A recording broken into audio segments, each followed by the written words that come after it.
Hello, ladies and gentlemen. Robert Swartwood here. Tonight, I am joined by the internationally best-selling thriller author, whose novels include My Lovely Wife, He Started It, For Your Own Good, and A Twisted Love Story. Her debut novel, My Lovely Wife, was nominated for a slew of awards, including the Edgar, ITW Thriller Award, Macavity in the U.S., in the UK, the CWA Award, correct? And then the winner of some French award that I'm not even going to begin to try to pronounce. That's right, it's your favorite writer of mine, Samantha Downing. Samantha, how the heck are you? Hello, thank you for having me. I'm fine, thank you. Doing well. Can you pronounce what that award The is? Prix de Lectrices, I believe it is. Oh no, yeah, But I that's probably just that's slaughtered that, so I don't know. that is incredible. And of course, that is this book here. I have the original hardcover, which the paperback is out, and I think the paperback cover. I personally like that paperback cover a little. I think a little bit more than this. I don't want to get into it. I don't know. It's fine. It's fine. Um, but I saw a Facebook ad a long time ago. Well, not a long time ago because this came out how many years ago now? It was 2019, 2019. So I five remember seeing years. I remember seeing a Facebook ad, and then this was the first time I had heard about the book, and it was I think it was from your publisher. And it said, Mr. and Smith meets Dexter. hmm Yes, that was I think that was how the publisher pitched it. Mr. and Mrs. Smith meets And Dexter, then which it's, it's is it's a very fascinating pitch, but the novel itself, once you read it, you're like, well, I mean, they are married, but I yeah, guess when you think about Mr. and Mrs. Smith, you think of spies or whatever else, and or I right. don't know, but no, I mean, it was a great book, and what I loved about this book was there's a certain point, and it's been a couple years now, but I think I remember it pretty well where there's something happens and then it's like, oh shit, this is, like it's crazy, you know what I mean? Like I don't want to give too much away, but it's like you're going in kind of one direction, and all of a sudden there's kind of a this twist. Or again, I don't want to give it away for people who haven't read it yet, although I can't imagine no one hasn't read it at this point. But that was not okay. So that's your first published novel, but that's not your was that your first novel that you ever wrote? No, no, I was writing for 20 years before I was ever published. So I read like 11 other books that were in all different genres, not necessarily thrillers. And Oh. that was the one that got published. And it was a fluke the way it happened. I wasn't sending all of those books out to try to be published. I was just writing because I love to write. So it was kind of like people go home at night after work and they play the guitar or they cook or they garden. I would write because that was my thing. I never really thought it could be a career or a job because I didn't have the education for it. I didn't have the pedigree for it. I didn't have the contacts for it. It seemed like an impossible, having writing as an actual job seemed impossible. So I just wrote because I loved it. And My Lovely Wife was the one that ended up getting in the hands of an agent, and here we are. So were there other books well, do you remember the very first like novel that you wrote? Like, can you tell us, I mean, you have to tell us the entire thing about it, but like, do you remember like the genre or just like, Yeah, it because it was was, like a coming of age, like a 20 something coming of age. I think everybody's first novel at least one novel is like getting all your stuff out. And so then you start actually writing, figuring out how to write the books that you want to read. And it's not necessarily like a personal purging of your own stuff. It's actually just a fictional book that you would want to pull off the shelf and read. So my first one was just a basic early 20s coming of age thing. Not, it wasn't very interesting. And so the what, writing was terrible. yeah, well, what were you reading at that time? Like, I mean, not everybody just wants to write something. Right. So I'm assuming that there was probably something that was really inspiring you in terms, and that made you think like, oh, I could write, or like, were you maybe even doing short stories, poetry? I mean, were you doing any other type of writing before you jumped into like trying to write a book? I read, well, I was always a big reader, always read thrillers growing up, actually, because my family read them. So they were always around the house. Everybody read all the John Grishams and Michael Crichton and Clive Cussler, and all of those kind of books were always around the house. Then after graduating from college, I started reading a little more literary stuff. I got on a thing where I was reading the 100 best books ever written, put out by the Library Association. So I started going down the list, and I was broke. I was, student loans, working menial jobs, what have you, in my 20s. And there was a used bookstore around the corner from where I lived in New Orleans, and I would go in there with my little list, and the guy there would help me find all the books, and I would trade them in and get the others. So I was reading a lot of literary stuff, and trying kind of tried to write that sort of like family saga literary. That was another genre I tried, and sort of came full circle eventually to back to thrillers, which was really what I enjoy read for enjoyment, whereas the reading of the literary fiction felt like um it didn't feel like it wasn't a chore, but it didn't it required more work on my part. Yeah. It required more work to read it and try to really understand it and analyze it. And I worked with somebody who was a former English teacher, and he would break it down for me like we were in class. So I would go read the book, and then he would do this. So it was like I had my own little master's program going at work. So was My Lovely Wife the first thriller novel that you wrote, or was there another novel like thriller-esque suspense before you ended up getting to My Um, Lovely Wife? There was one before that with a guy that was a serial killer, but it was very different. It almost had, it was, he was younger, not married, no kids, um, and he hunted other serial killers specifically. So it was That's it was, which is that's very very different. Dexter-esque. But yeah, it was, and it was before Dexter. So Oh wow. Oh we were all man. having, yeah, this was like, at least, well, actually, I don't. It was definitely before the TV show. I don't remember Yeah. if it was before the books were written because it Yeah. was many years ago, many, many, many years ago. One of the first things I wrote. So the interesting thing about My Lovely Wife is it's first person from the husband's point of view for the entire thing. It's not like a Gone Girl where you do, partial, half of it's the husband's point of view, half of it's the wife's point of view, Mhm. back and forth. The entire thing is from the husband's point of view. Um, is there, I mean, like when you were writing the other book, was that because then I would also want to get into like I think your next novel then was also first person point of view. Your most recent two are third person. So I mean, when you start writing a book, do you just have that, that immediate sense of, okay, I'm going to write it in, third person, first person, or even from this character's point of view? I mean, how much time does that really take to think about that? Or have you even started projects where then you get into a couple chapters and you realize, oh, I really should probably switch point of views or, tenses, blah, blah, blah, stuff like that. Um, it depends on the story and the character telling the story. My Lovely Wife was designed to be a very tight story where you only knew what the husband knew, and I didn't want you knowing what his wife was thinking. I almost wanted you to only, her name is Millicent. I wanted you to only know Millicent by what he told you about Millicent, because that's kind of how we know people anyway. You're never actually in anybody's head, only your own. So you know Millicent just from what I showed you about Millicent, and you can make your own determination about that person the same way you would about any person. You only know what they show you, and you only know what they tell you.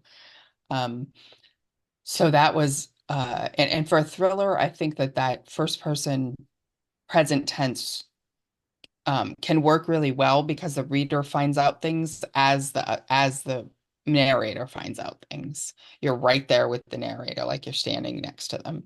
And so for the first two books, that worked really well. And then so I guess there's not really, it depends on the story, really. Yeah. And then I did so far when I've worked with multiple narrators, I've done it in third person because I can switch between them chapter by chapter without putting the chapter headers of exactly who's talking and da, da, da, da, da. It feels cleaner in third person to me to write anyway.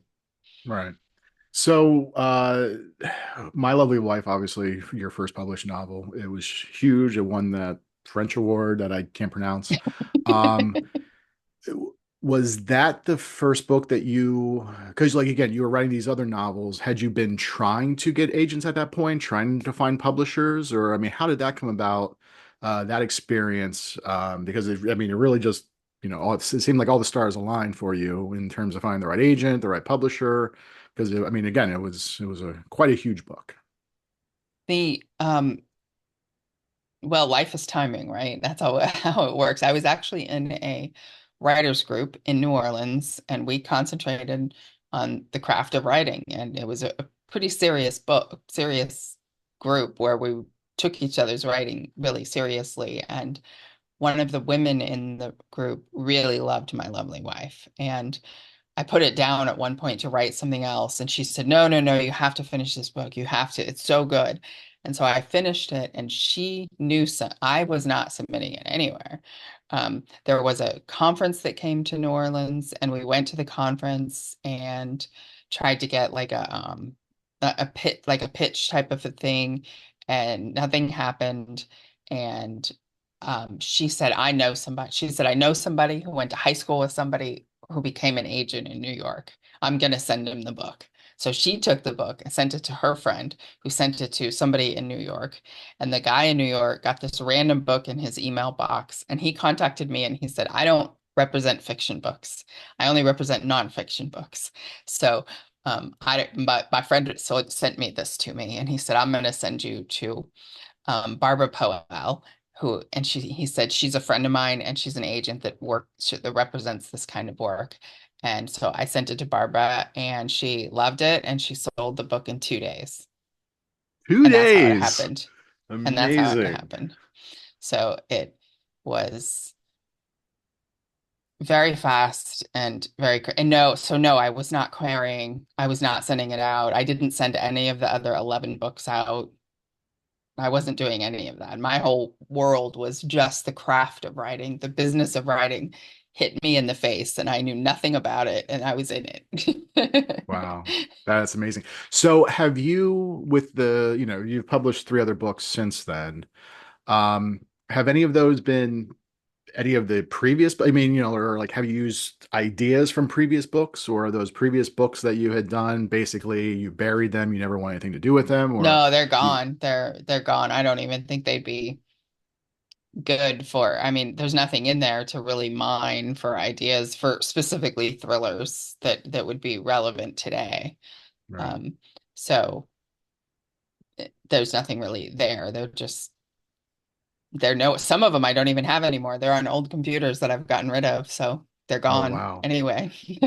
So just in terms, I guess, the writing process, have you been, again, you just sort of sat down one day and decided that you wanted to, and I guess we never really kind of, I guess, I think I may have mentioned it, but did you ever do any like short stories or anything else besides novels, or just you just dove into novels? And if you had mentioned it before, I completely blanked on it. No, no, I did start with short stories. I think I wrote short stories first, and eventually they got longer and longer, and the ideas got bigger and bigger, and just totally self-taught. I had no idea what I was doing. It was all terrible, I'm sure. And I wouldn't want to, I never want to go back and read any of it. But yeah, it was short stories first, and then sort of a group of short stories about the same person and putting them together into a Mm. novel-esque type form, and then eventually going to full novel.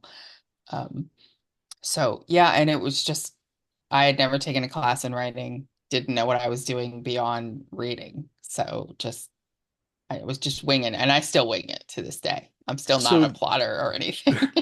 so the short stories that this is fascinating. So was that kind of like an Olivia, what was that book? Olive Kitteridge type thing where it was just a bunch of short stories centering on the same character, or was it mostly a novel that just, I mean, does it make sense what I'm saying? Yeah, it And was like how does that, novel-esque. It just didn't have the connecting points that yeah. would have, it was the story of a guy that was a bartender. And so all the stories were interlocked of him working in this bar and going through his thing. They just were all in separate chapters. So it sort of was like a novel, but I wrote them as short stories. So what were you reading? You mentioned before that was really liking thrillers. Were there certain authors or certain books that really spoke to you that again kind of gave you that push to decide, Oh, I would like again, you weren't planning on publishing anything, but you were like, oh, I think I could probably do something like this. It would be fun to try. Um, I don't know that there was any specific novel that made me say, "Hey, I want to try writing."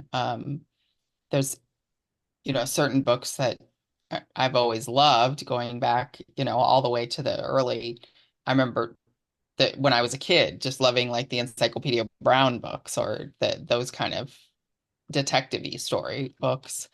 Um, but at that time, I want to say. Well, it wasn't the 80s, but I remember reading everything by Bret Easton Ellis, Jay McInerney, that whole brat pack of writers that was writing in the 80s, even though I was reading them probably in the late 90s or something. And Donna Tartt's The Secret History. And they all had gone to school together and they all know each other and they all had characters in each other's books, and I would read them looking for them. So I always thought that was cool. So you sell My Lovely Wife. It's a big book deal. I remember hearing about it, I think at the time. And of course, publisher really pushed for it. And for people who aren't aware, now it was a two-book deal, correct? That was a two-book deal. So Mhm. for people who aren't aware, basically, usually when you sell a book, either you sell just that book, or sometimes the publisher will want to do, oftentimes it's a two-book deal. And usually then you're locked in for another book. And oftentimes they want that book within a certain amount of time. Mhm. So having, just kind of this just happening to you, all of a sudden you have, a two-book deal. Was there this pressure? Like, had you already been working on he started it? I mean, like how the second book kind of come about, and well, I guess what was that experience like having just been writing for fun, then all of a sudden it's like, oh, I'm under contract. I have, I have these deadlines now. I have to meet. I had to do these editorial probably letters from my editor, and then copy editing and proofing, like going through the whole process. Mhm. Um, yeah, I mean it was I could no longer write what I wanted to write just at any random time. I now had a genre that I had to stick to, which was thriller. And I should say the way that My Lovely Wife came about was reading books like Gone Girl and A Girl on the Train, which are thrillers that do not have law enforcement as main characters. I never wanted to write a law enforcement person as a main character because I'm not in law enforcement. I don't know the details, and there's a lot of writers out there that are. So when I started reading thrillers that were focused more on relationships and families and not law enforcement, I was like, oh, this kind of thing I can do. Now, then that's where without those books, My Lovely Wife probably would not have existed. Because even Dexter worked in a police station, so Yeah. there was a whole police element to that. Um, Now for book two, I did not know, I don't, like I said, I don't outline. I did not know what a synopsis was. I did not know any business terminology whatsoever. But my editor said, what do you have in mind for book two? And send me a synopsis and an outline. And I was like, okay. This must be what I have to do. So I did it and I came up with an idea and wrote an outline and just randomly wrote a synopsis, had no idea what I was doing, and sent it to her. And she said, okay, write the book. And I said, okay. And I'd never worked that way before, but I wrote the book and it was terrible. It was absolutely terrible. Having never worked with an outline before, I telegraphed every twist. There was nothing about the book was surprising. I wrote it exactly to the outline. It was like an ABC, connect the dots kind of a thing. And it was horrible. And and this was long before My Lovely Wife ever came out. This book was being worked on and nobody liked it. And everybody said it was predictable. And we threw it out. So that book was gone, completely gone. And I had to start all over. And I had 2.5 months to get a book done. So I came up with this idea of the road trip with the siblings because I had done married couples. So they said maybe you could do something with sisters or with siblings. So I came up with this sibling idea and the road trip across the country. And I wrote it in 2.5 months and turned it in a week before My Lovely Wife came out. And that one So had no outline. so okay, obviously, yeah, I personally hate outlines too. I had And I the still don't plot at all. I wish I yeah. was a plotter. I wouldn't waste so much time if I was a plotter, but I'm not a plotter. No, I totally get it. I mentioned this before, I think, on the live stream, but because and actually, I wanted to get into it about your Audible original story, which we can Mm, talk about. But I have a new one coming out, I think, next year from Audible for my Avery Bishop. Um, we had pitched it as a novella. I did hmm. like an outline. I hate outlines, but this is probably, and we just like it'd be about maybe like 30,000 words. And so we sold it. And then once I actually started writing the rest of it, I realized to make this work, I'm gonna have to do a whole nother point of view. Long story short, book becomes probably double the length of what we said it was going to be. Oh, And it was like, well, it was right for the story. Could we have gotten probably more money had we said it was going to be with whatever else? Probably. But yeah, so I definitely I feel you on, the outlining. I hate it because and then it's that idea too where you kind of feel like, okay, well, this is what was approved. I have to kind of stick to it. But then, it just, yeah, I'm just not a fan. And if for people out there who do outline and it works for them, great. It's just for some people, not so much. So with my lovely wife, well, let's jump back to my lovely wife. Like, did you know how it was going to end when you started it? Like, do you have an idea? And I always use this Harlan Coben example where he talks about it's like a road trip. He knows he's where he's starting. He's going to start in Jersey. He's going to go across the country to California, so he knows where he's going to end up. What happens along the way, how he gets there, blah blah blah. Like that's kind of a surprise to him. So did you have an idea? Do you typically have an idea of where you feel the book is going to go, and sometimes that changes, or is it no, just you have the no idea characters and what. you're like, let's see what happens? Yeah, no idea. I don't know. I don't really start figuring it out till about halfway, maybe even halfway through. Hopefully, I have an idea of what the ending is going to be, and definitely by like three quarters through or two-thirds, I better know where the ending. If I haven't figured out the ending yet, it's in trouble. But yeah, I don't start with knowing any of that. Sometimes I start with just the idea of a character or the idea of a scene for that character, or sometimes just a sentence. But I usually have the main character, even if he's not the only narrator. I usually have an idea of that person. That's what I start with and who they're going to be. So for the third book, did the publisher at that point be like, don't bother with an outline, just what's your Yeah, idea? definitely. Or Definitely. And that one I had an idea. That one took place in a high school and it had a teacher that is psychopathic. And I decided to uh, do it from multiple viewpoints, because it really was about the effect this teacher had on other people. It wasn't just about what the teacher was doing, but teachers affect kids. Next to parents, they're probably the adult that spends the most time with kids. So they have a huge influence on kids, and that's what I really wanted to try to capture was if you have a teacher that's a psychopath and not necessarily a serial killer, just someone who's a psychopath, what are they teaching the kids and what kind of effect are they going to have on a school? So that was so there were other viewpoints, which included one of the students and one of the teachers and a parent. And so there were a couple, one student, one current student, one former student, and then so there were like four different viewpoints total in the book. And that was a lot of fun to write, and that was a lot of fun to switch viewpoints.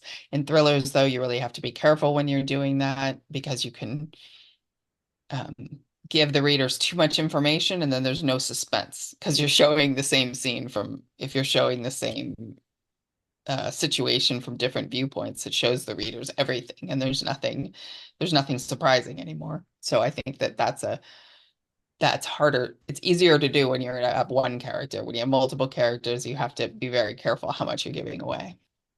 right. So when you started writing that book, did you know at that point about the different character point of views that you were going to do, or you just started from the one point of view and then realized, I knew there were going to be multiple points of view, but I didn't know what all the points of view were going to be. I didn't know how many there would be or what they would be. I just knew that Teddy Crutcher was the teacher, and I knew he would be the main protagonist of the book. So he started it.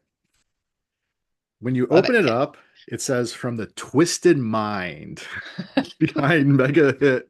Like, what did you feel like with your publisher saying you have a twisted mind? You okay with that? yeah, it's fine. I I mean, a just kind of lot of laughed when I people. saw it. I was like, from the twisted mind. Um, so okay, so obviously now you have a twisted love story, which is a great title, by the way. I mean, I'm surprised that title's never been used before. I know there is one out there called Twisted Love, but a Hmm. twisted love story I hadn't seen. So now this is one that's written in third person. I have the hardcovers for your other, but that one I listened to the audiobook, which narrator did a great job. Carissa Yeah, Vacker? Carissa Vacker. Yeah. Yeah, no, she did a great job on that. So there's a lot going on. I mean, so this is one of those books though, and one of the things I wanted to ask you because like there's a lot of point of views, more so Mhm. than you said in terms of um for your own good, where there was three, like how many point of view like No, this one five has five four. They actually have the same. It's four. okay, is it four? I don't know why it It's seemed four. like because it has a police detective. Has a police Well, anyway, detective. Yeah. so okay, so but there's is it was like one of those things where it's just like one bad decision sets like this like domino effect of just Yeah. this other crazy stuff. And it was like basically there's a lot going on here. So not, I mean, at what point were you just letting the characters go? I mean, because again, like a lot of it just it works out in the end. But again, there was a lot of different plates that you have spinning in the air. I mean, Hmm. was that harder to do as opposed to any of the other books I mean, the other published books that you've worked on, or have you found it Well, easier at this point, or still it's just kind of the same, slog to just make it work correctly? well, this story was very specific because I had the main couple, Wes and Ivy, were like a tornado, and they sort of did their relationship was an actual character when they came together. That was my thinking in writing the book, was that when Wes and Ivy came together, they actually formed a different character together, and they sort of were like a tornado barreling through life, playing these games with each other, breaking up, getting back together, blah blah blah blah blah, back and forth for years. They've been doing this drama filled relationship, and other people get sucked into their tornado. They get sucked into their drama and they don't even notice it half the time. They're so self-absorbed in each other. Their relationship just takes on a life of its own. So I knew there would be other people in the book that get sucked up into their drama. And so as long as I kept that focus of Wes and Ivy's drama being the center of it, and in this case, a bad decision that ends up reverberating through it all the way through years of their life, ends up being sort of the connecting thread to everything. So it wasn't too, in my mind, it was not too convoluted. It was more the idea I was trying to get across, that people believe there's only two people in a relationship, but it's not true. You're, Right. there's many people in a relationship. They give their opinion, they tell you what to do, they insert themselves into your relationship. This happens with everybody's relationship, however drama filled or not drama filled it is. I just took a very extreme example of it And and again, tried to write that. yeah, and you do hop back and forth, between all these different characters, not necessarily even like chapter by chapter. Oftentimes within a chapter, you're switching back and forth. Like in terms of like your first draft, were there times where you might have certain scenes, or even certain chapters? I mean, I guess like what type of like, are you doing kind of that rewriting in your head with these certain scenes before you write it? Like, when you're sitting down, or you write it and then later you're like, you know what, this isn't working. I need to like get rid of these 2 pages. Or I mean, I guess like, well, you mentioned before about like writing. He started it essentially in 2 months or 2.5 months. Mhm. How long does it typically take you to write a book? Is it like a day, like every day you're sitting down and try to knock out a chapter, a couple pages? I write between 1,000 and 1,500 words a day when I'm in the middle of a book every day, 7 days a week. So theoretically, between 60 and 90 days, I should have a rough draft. Um, Sometimes I revise as I go. Otherwise, it turns into a big mess at the end, and I don't even know where to start with it. So if I change something in chapter 20, I go back and fix everything up to chapter 20 to make sure. So it's not finished when I'm done, but it's a much cleaner first draft than if I just kept going forward. So a lot of times I do delete things and rewrite things, so it takes me longer. I would say about 4 months, between 3 and 4 months, and I'll have a fairly clean first draft. Um, because I do edit as I go. So I try to keep it, if I can't keep it straight in my head, I'm already in trouble. That's why I have to keep revising. That's the way I can keep all the storylines or the main storyline Do you take any clear. notes while you're writing it with like character lists or anything like that, or just kind No, of keep I it all don't in your head? I don't do that. What I do start keeping is I do everything on Microsoft Word. So I have one file for the entire book, and then I keep a second file where I start listing little like red herrings that I might have dropped or little clues that I might have dropped. Like sometimes I'll say something very specific, thinking it will be important later, like somebody wore a red scarf, and then I'll put that down and maybe I'll use that red scarf later. But if I don't use it, I need to go back and delete it because it sounds like a clue. It sounds so specific, it's a clue. And sometimes it's meant to be a clue. I just can't figure out how I want to use it later. And sometimes I do use it later. So I keep a list of clues and red herrings so I can either make sure I close the loop later or get rid of it. Right. So let's jump to Audible. So you did an Audible original, Oh yeah, Sleeping yeah, Dogs Lie. How yeah. how did like I don't know, how did that come about? Yeah, that was during the pandemic. I think it was Wendy Walker that had come out with one, and also Liv Constantine. So I told my agent, I said, "Hey, I've got an idea for a like a short novella, which was about a dog walker. Do you think this would work?" And so she worked it out, and they wanted it, and they liked the idea of this dog walker. So it was 20,000 words, a novella, which took me about a month to write, and then we did the editing, and it was a lot of fun because it wasn't something I wanted to turn into a whole novel. It could have, but it wasn't. I saw it as a very specific story, and 20,000 words ended up being perfect for it. So it was a lot of fun, though. It was fun to work on something shorter that didn't take months and months and months of my life the same like a novel does. Do you ever work on different projects between books, like, start working on other short stories or even like maybe start working on, I mean, what do you do, I guess, on the downtime? If it takes you, you said, how many months did you say? 3, 4, 5 months usually to write a book. And then obviously there's the editing process. Like, do you The work on editing. anything else kind of on the Yeah, downtime? I always start working on the next book. Sometimes it works out, sometimes it gets thrown out. Sometimes I have an idea that's not even in my genre that I'll start writing just for fun. Yeah, I'm always writing, regardless of whether it's a thriller or not. But that's really the only side project I actually did and completed and put out there into the world. But I've written and thrown out a whole lot of books. There was a book thrown out after For Your Own Good, before A Twisted Love Story. There was another book after A Twisted Love Story thrown out. So I don't have a book coming out this year. I don't have a new book coming out this year because I threw that one out. And I'm working right now. I do have a book for next year. 100%. It is done and it is in edits and it will be out next year.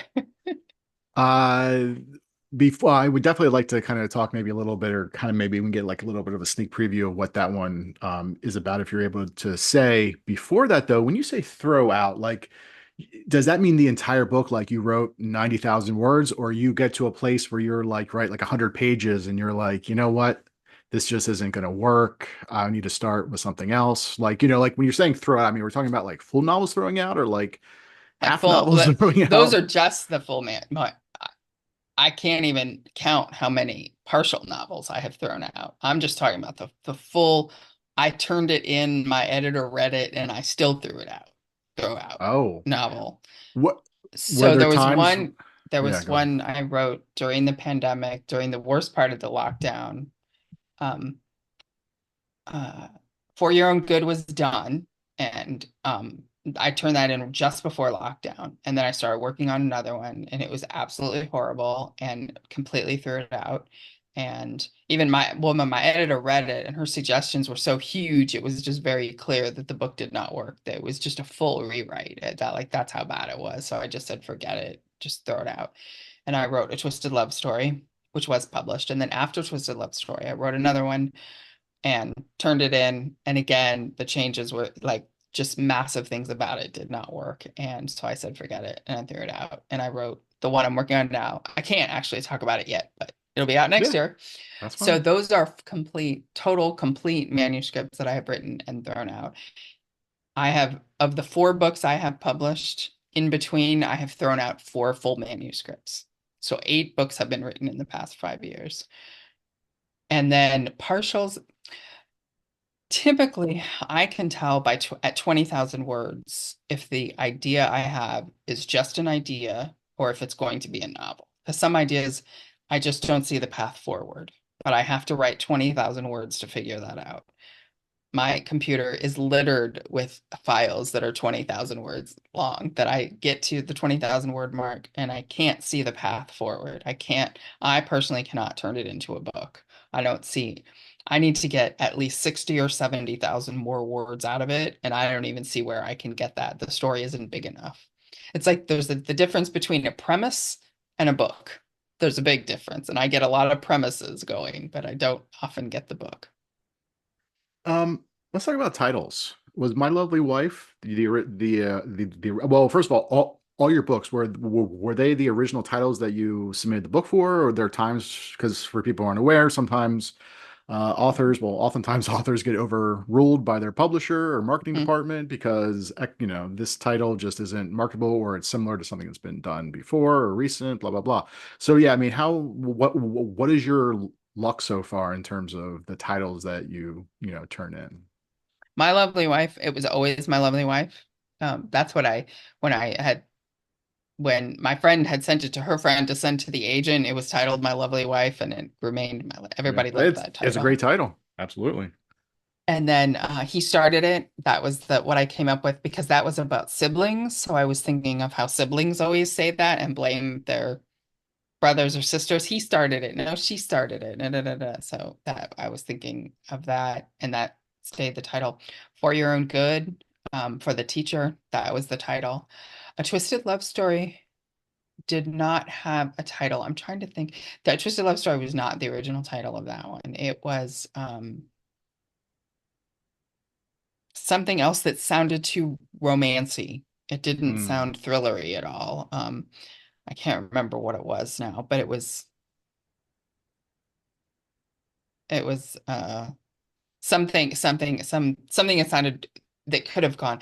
Um, That's Love Me. okay. I think it was something like Love Me Tender, something around that Uh, where it was supposed to be sort of ironic in my view, right. but it could be misinterpreted as like an actual romance, and then you never want to disappoint people. You don't want readers to get the wrong idea about the book. You want them to know what they're getting when they buy it because confusion is bad. So it was changed to A Twisted Love Story because that was more. Thrillers are often described as being twisted and having a lot of twists. So we thought that worked. And And and per your publisher, you have a twisted mind, so it's yes, perfect. so there you go. So how about So Sleeping Dogs Lie? Sleeping Dogs Lie, I originally named it Woof. And they were like, Woof doesn't tell us anything.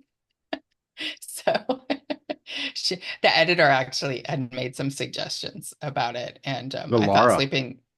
I thought Sleeping Dogs Lie was great because it had the word lie in it and some Yeah. of the people in it lie. And instead of Let Sleeping Dogs Lie seemed perfect. So that worked. And you worked with Laura on that, Laura Blackman? Correct. Yeah. She's Yeah. super nice. Yeah. She's great. She's not at Audible anymore, FYI. She's over at Simon and Schuster. Oh, Um, okay. what else was I going to ask you? Oh, what about film TV? I know there was big news about I think for a while, like wasn't Nicole Kidman's production company attached with My Lovely Wife? I mean, is there anything I know in terms of optioned, oftentimes you can't really talk about things, but is there anything that, people can kind Yeah. of As hopefully be in, aware of? in terms of public information, I can, of My Lovely Wife, that option expired and it is now with Netflix. And that Ooh. was announced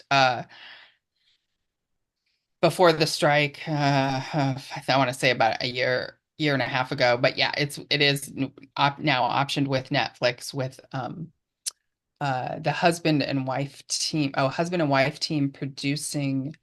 The wife, Julia, is directing, and her husband is the man that made La La Land. His name completely escapes me right now, but I I know know. exactly who you mean. He also did Ye- Babylon recently, and yes. but anyway, Is all it right. Well, that's Joel? great. Joel? Uh, Julia and Joel? That sounds he also right. did Whiplash. But anyway, all right. Well, no, I that's should great. know this So off the top of my head, but so they is it so like Netflix has optioned it with them yeah, they've attached, or optioned. has it been like green? I No, mean, they've have they actually optioned it. started? It's Okay. not in production, so they've optioned it. So we'll see. What about, is there anything going on with any of the other books that you can talk about right now? Anything No, TV option, or at least, okay, not nothing. yeah. There are Have things you, in process, but nothing that I yeah. can talk about. Are you interested at all in terms of like doing any screenwriting, like adapting any of your own stuff, or like maybe trying to be, I be in a don't know writer's room how, for a so series? I don't think I'd feel comfortable, trying to pitch Well, myself as a yeah, screenwriter to it's the same Hollywood. thing. Yeah, it's the same thing though with novels. You kind of taught yourself. It's the same. You could figure Yeah, it I guess out. I would have to because I wouldn't I wouldn't want to pretend I knew how to do it and then not know how to do it. So that would be A super lot of embarrassing. screenwriters don't really know what they're doing either, so I think it'd be fine. It would be fine. So, what have you, so like, oftentimes, I mean, you're obviously doing a lot of writing right now. Like, are you finding time just for life, or just reading for, I mean, what are you doing kind of like on your off time when you're not, at the desk, pounding away at the keyboard?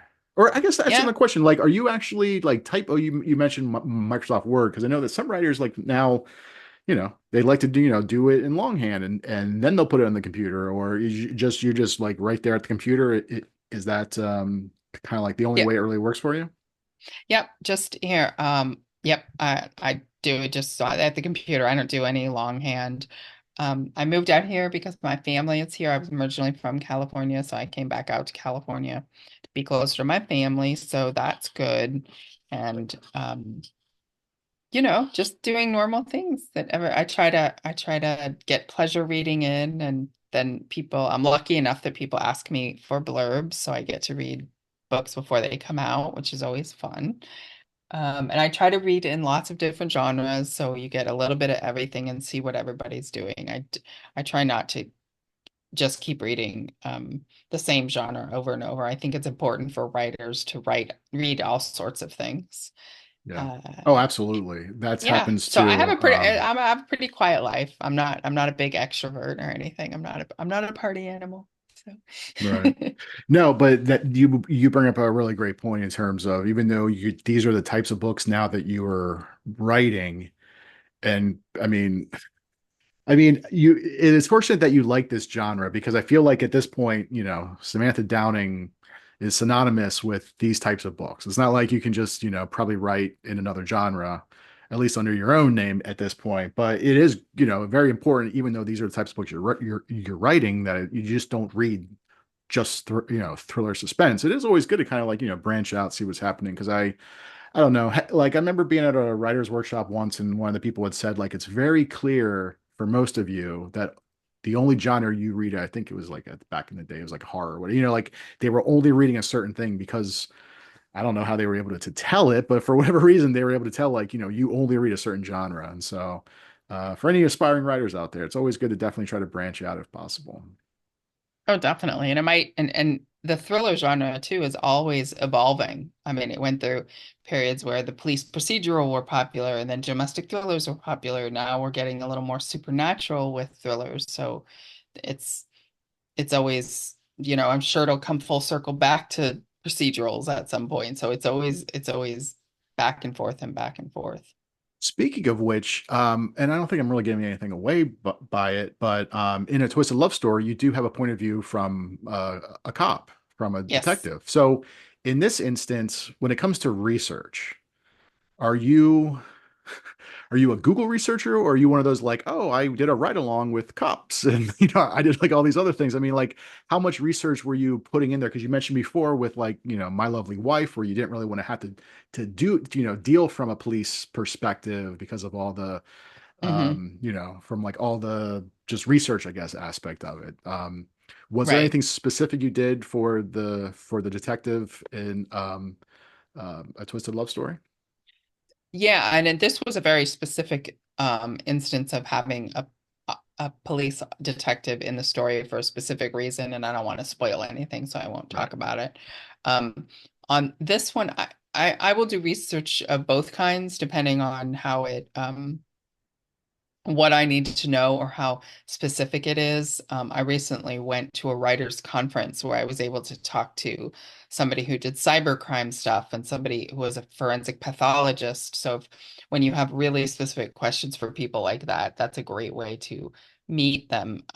Because I'm not necessarily writing a story about a forensic pathologist at all, but I needed answers on murdering a specific way. So a forensic pathologist is the perfect person to ask because they can tell me what happens to the body.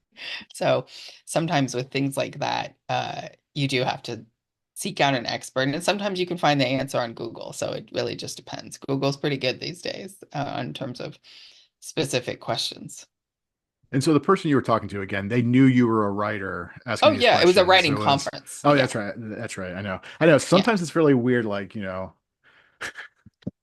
just I like, wouldn't randomly asking go like, up wait, to someone and ask that. how can you dispose of a body again?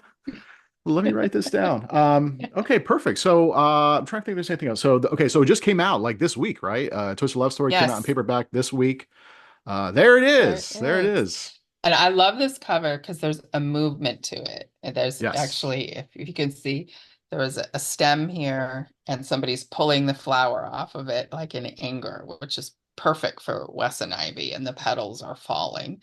So they are destroying the roses. No, that's a really great. I mean, yes, that's. I love covers that there's a lot. On the surface, you just see it. It's obviously very text heavy, which is great for Hmm. being on shelves. But then there's also other stuff going on there. How much, when your publisher was coming up with these covers, like how much feedback did you give and did they actually listen to versus the marketing or the art department basically saying, okay, well, this is what it's going to be. Typically, they send me two covers, which are like the ones I don't know if they're the only two they've made or their favorites or how it works, but they send me two covers and they say, do you have a preference between these two? And I say which one I like. Um, and hopefully we all like the same one. Like with My Lovely Wife, everybody liked the one with the knife on the cover. That was everybody's favorite. So that's typically how the process goes, and we usually come to an agreement on which one is better or what needs to be changed to make it better or whatever. Yeah, and the thing with My Lovely Wife, and it's kind of hard to see maybe on here, but you have the woman holding the knife. You kind of see her reflection, and behind her is the guy. It's Hmm. also here on there's a lot going on here. Hmm. Um, and this The one, spine is great. The spine is yes. scary. And this one's almost kind of like a wraparound cover. Mhm. An explosion and a shovel and all sorts of bad things. And then, of course, we have this one too, For your own good, yeah. which And is that very, very, when I talk about text heavy, like it takes up almost the entire cover, which is great too. Was this one of the initial, I mean, I guess my question is, they send you the two of them, and you're like, okay, I really like, A or B. And then at that point, how much more work goes into finessing it? Or basically it's just like, let's just go with this one, and then that's kind of it. both have happened where it's just been like, yeah, it's let's just I don't see they don't do the final version when they send it to me. They send me the I guess the rougher version. It looks final to me, but their graphics people do their fancy stuff. So um sometimes it's like well, this would be great, but with a different font. Like maybe the font is too hard to read or should be a little clearer or a different color. Changes like that. For Your Own Good came just like that. And I thought it was great. And I loved that dark green color that you sort of associate with that old work because they go to like an old world sort of private high school back east. This, probably has ivy on the outside of it or something. So I thought that really captured it well.